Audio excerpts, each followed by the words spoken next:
Chères étudiantes, chers étudiants, cette petite vidéo pour vous présenter la deuxième partie de la méthodologie de compréhension de l'oral que je vous propose dans le cadre de ce cours en ligne anglais pour votre M1 S1. Sur Moodle. Vous en êtes aujourd'hui au thème 1, Why Learn a Foreign Language. Et pour la partie compréhension de l'oral, vous avez déjà écouté cette vidéo, peut-être également juste le fichier son.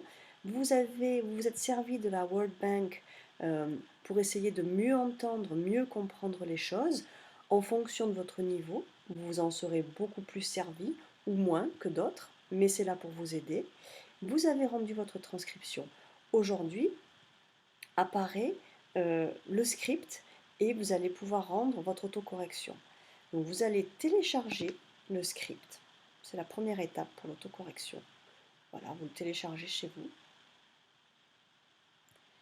Et puis, vous allez réouvrir la transcription que vous avez rendue sur Moodle et que vous avez sans doute mise quelque part sur votre ordinateur. Sinon, pour la retrouver, vous cliquez là-dessus et vous allez retrouver votre devoir. Donc l'étape d'autocorrection, qui je vous le rappelle est la partie notée du travail, va consister à comparer votre transcription d'origine et le script. Je rappelle que je ne note pas le niveau de transcription d'origine, mais je vais noter l'autocorrection.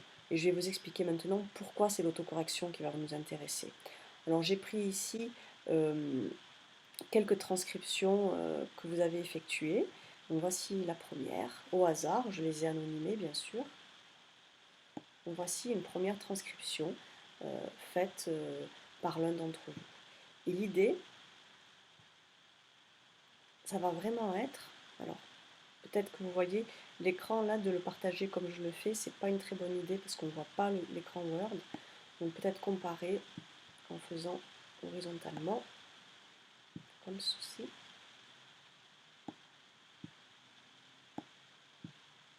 Voilà. Vous allez comparer petit à petit pour voir qu'est-ce que vous avez su entendre, mais surtout ce qui nous intéresse quand on essaie de progresser, c'est ce qu'on ne sait pas.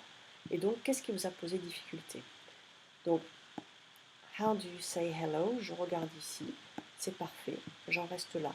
Petit tuyau, regardez tous ces petits mots soulignés en rouge, c'est parce que vous êtes en langue française. N'hésitez pas, lors de votre transcription, à changer la langue. Donc, vous voyez, outils, langue, c'est pareil sur Word, sur Windows ou sur Mac. Voilà, et tout à coup, il va vous souligner un certain nombre de choses. Donc, par exemple, il vous souligne ici qu'il y a un problème. Et vous allez voir qu'en effet, il y a un problème. Ici, si vous faites un clic droit, il va vous dire mettez une majuscule. Donc, ça peut être un outil intéressant, hein, outil, langue, dès votre transcription. Donc, je reviens à l'exercice de autocorrection. Vous allez comparer phrase par phrase ce qui vous avait écrit et ce qu'il fallait écrire. How does your neighbor say hello? C'est très bien, il y a quelques problèmes d'orthographe, mais c'est pas grave. Autre bout de phrase, chances are, if your neighbor speaks any language other than English. Alors je prends ce bout de phrase. Et là vous voyez qu'on a un petit problème puisque l'étudiant ou l'étudiante qui a fait cette transcription a écrit chances is are. Ça va nous intéresser ceci. Et surtout, vous n'allez pas le supprimer. Ne prenez pas le réflexe, comme on fait en France, de supprimer les erreurs. Non, non, non. Ce qui va nous intéresser, c'est de dire que c'est une erreur. Donc je vais la mettre entre parenthèses, tout simplement. N'utilisez pas des couleurs, c'est pas la peine. Et de montrer ce qu'il fallait mettre à la place. Donc c'est pas is are, c'est are. Et pourquoi c'est intéressant de faire ça? D'abord parce que votre cerveau, quand vous allez réécouter le document avec l'autocorrection, va se focaliser sur ce qu'il fallait entendre et va bien l'entendre. Ça, c'est prouvé par des recherches, donc vraiment, vous pouvez me faire confiance. Et surtout, vous allez pouvoir analyser les erreurs. Pourquoi est-ce que la personne a écrit is, are là? C'est pas du tout une erreur surprenante. C'est parce que chance, au pluriel, ça se prononce chances en anglais. Et donc la personne, au lieu de mettre chances are, elle a écrit chance, sans le S, plus is, plus are. Voilà. Donc comment est-ce qu'on aurait pu éviter cette erreur? Simplement en ajoutant de la grammaire à la compréhension de l'oral, puisque is et are, à la suite, c'est une suite impossible en français.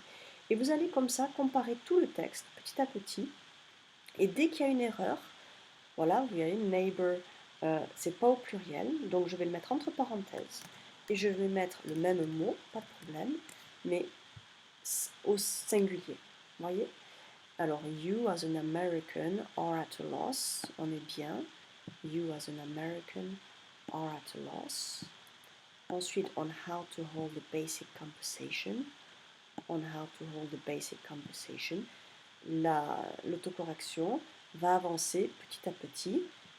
Voyez, hop, study, c'est au pluriel. Donc c'est studies show that around 3/4 of all Americans speak only their mother tongue. Si vous comparez, ici, voyez, on a un problème d'orthographe, mais qui devient un problème de grammaire, puisque there, T-H-E-R-E, comme ça veut dire il y a, alors que there, là, c'est le possessif.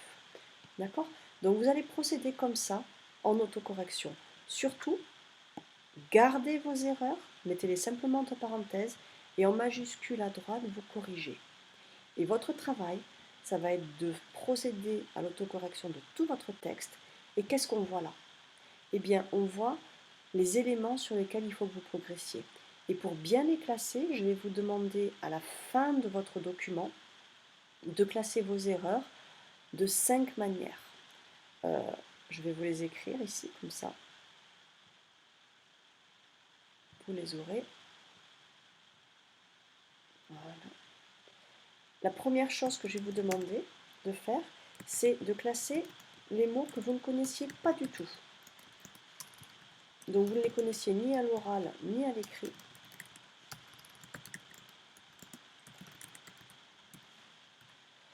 Vous les classez dans cette catégorie. Il y a des mots connus, c'est-à-dire vous les connaissiez à l'écrit, quand vous les voyez là, lors de l'autocorrection, ça ne pose pas de problème, mais vous ne les avez pas reconnus à l'oral.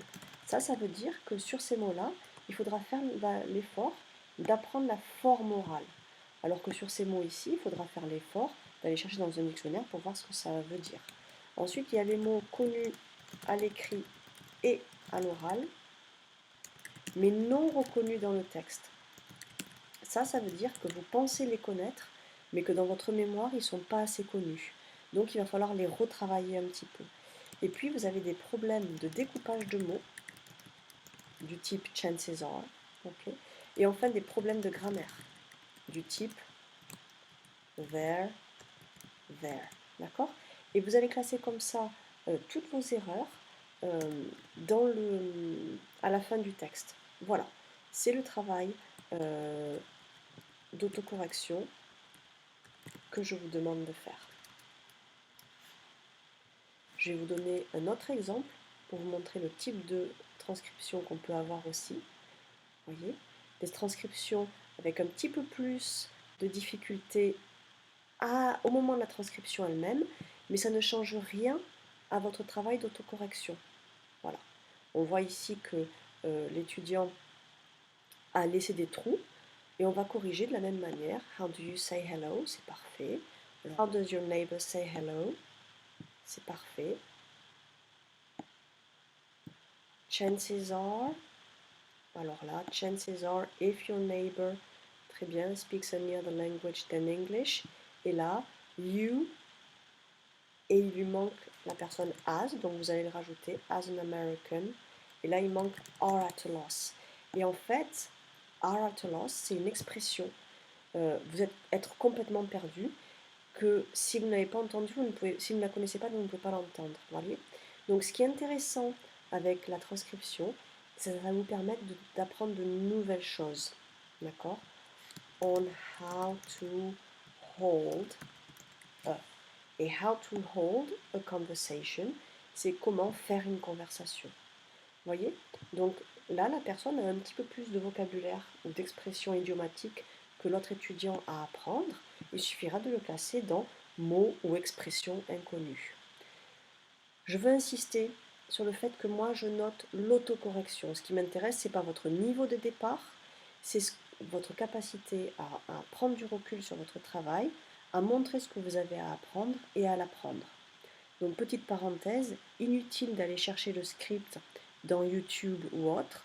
parce que dans ces cas-là, vous allez rendre une transcription qui est parfaite, et dans ces cas-là, en autocorrection, vous n'aurez rien à faire. Transcription, travail d'autocorrection, c'est je corrige, je mets les erreurs, comme ceci par exemple, c'est pas three corner, entre parenthèses, je corrige en majuscule à côté, j'analyse mes erreurs, et surtout enfin, je réécoute le script, la vidéo, avec l'autocorrection sous les yeux, et vous allez voir, ça va être magique. Vous n'allez plus entendre corner, vous allez entendre quarter. Voilà, je vous souhaite une très bonne autocorrection et nous nous revoyons pour le regroupement dans lequel je vous expliquerai pourquoi c'est difficile, l'oral en anglais, et puis le travail de production écrite. Allez, bon travail à tous.